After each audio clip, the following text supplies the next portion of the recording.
In this exercise, we are going to be working on exercise 10 and using auxiliary planes and a center line for the construction process. So first thing we'll do is create a new part drawing, and then I'm going to essentially do the rectangle using the center rectangle, and I want to do this on the top plane. And so then if I right click on it, I can get from the center there. And in Smart Dimension, then go ahead and I'll right click on the top plane and I'll zoom to the view. And then in the Smart Angle, I'll just make this 4 inches by 3 inches. There we go. All right, so if you notice on the drawing, there's a rounded corner. So I'm going to go ahead and do that before I extrude it. So I'll go ahead and make sure that I have the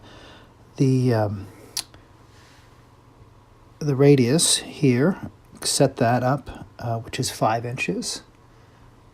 And all I need to do is go ahead and click on each side, and you'll see the curve appear. And then I want to go ahead and approve that. And so I have 4 radiuses at 1/2 inch, and now I'll go ahead and extrude that object, and I want to extrude this at 1/2 inch. So I'll go ahead and type in 0.5, and I'll prove that.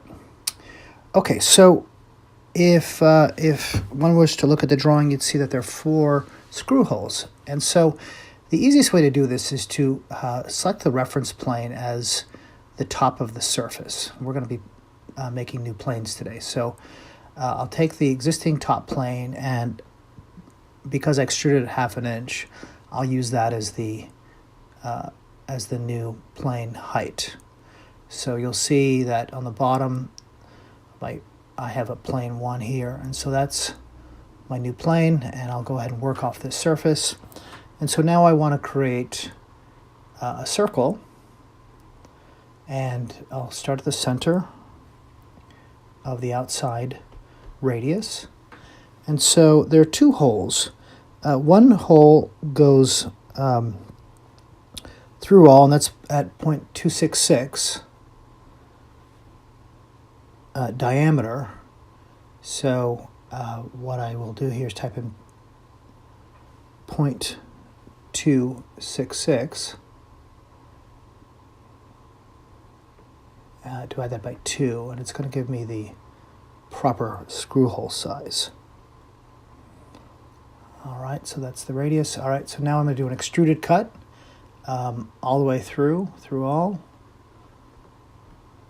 And we want to make sure, verify that you can actually see through the entire object. And there we go. So instead of doing this all over again, the fastest way here is just to mirror this object. So what I'll do is, actually, before I do that, it's probably wise to create the bigger. We could actually do either way, but it probably makes more sense to create the other hole. And this is where the screw sits in, where the head of the screw would be.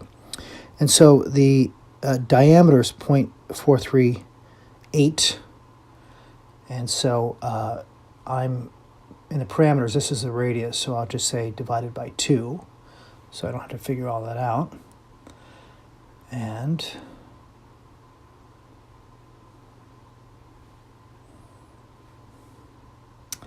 it's 0.219. All right, and then I'll prove that. And then I need to extrude that, cut extrude. And so this one is at the depth of this is at 0.25. All right. So you can see that's where typically an Allen head bolt would be in there. Okay, so now we want to just mirror this because we want to put this at all 4 corners. And so I'll select both of the holes, the cut extrudes, and I'll go to my features, actually to my and select mirror, and I'll select because I built this at the center, I've gone ahead and used the right plane and the front plane is what I'll be doing here. So this one will be the front plane, and that'll drop it down to the bottom. Okay, so pretty straightforward. And so we have gone ahead and put the cut holes into the rectangle.